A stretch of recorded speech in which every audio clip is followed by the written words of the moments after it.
Yeah.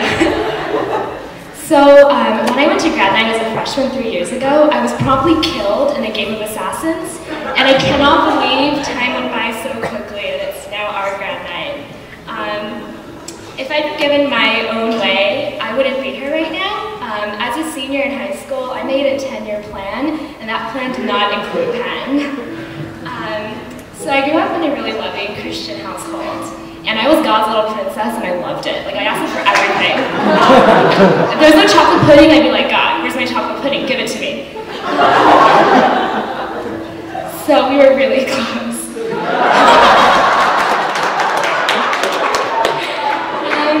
I'm not sure when it happened, but all of a sudden I became really ambitious, and I wanted to make sure that my family would be safe and secure, and that we would be untouchable in the eyes of the world.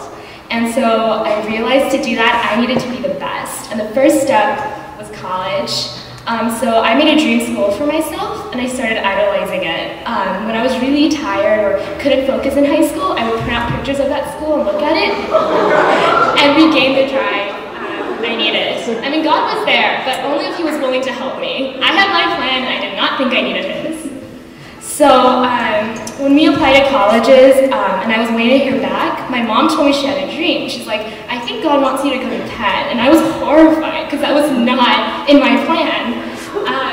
But then I told myself, it's just a stupid dream. I mean, really, dreams. But then when the letters came out, I found out I was waitlisted at my dream school. And so it was really sad. I stressed myself out so much. I actually gave myself an allergic reaction to stress that I still have. And so when my dad convinced me to come to Penn, to go to Penn previews, I really didn't want to, but he forced me to. When I came to Penn, I put one foot on Locust Walk, and God very clearly said, this is your school. So I put my foot back up, and then put it back down on Locust, just in case. And he was like, no, this is still your school.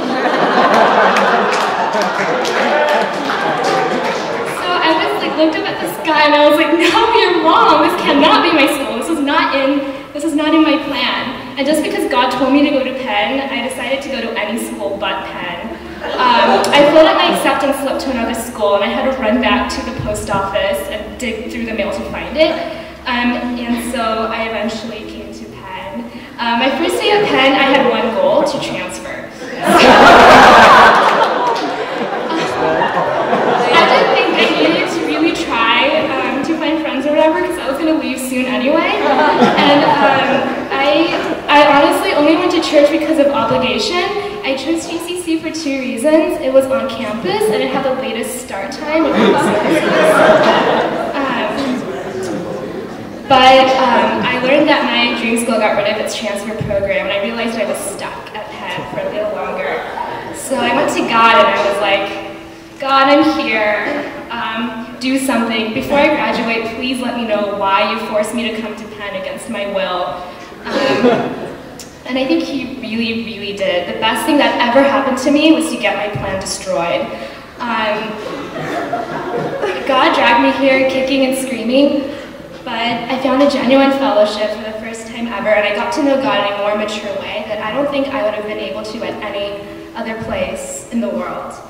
I can only thank God for letting my story intersect with yours, especially since he did it against my will, and for teaching me that his plans are the best, no matter how awful it seems when you're going through them. I can't imagine life without 2012, without Overflow, and without all my family groups, including the last one, Hammer Time, which was, senior year was very difficult for me, and I felt that Hammer Time was a miraculous gift that God had given me to help me through. I'm so glad that he made me come here and meet all of you, and I just want to thank God for ruining my plans.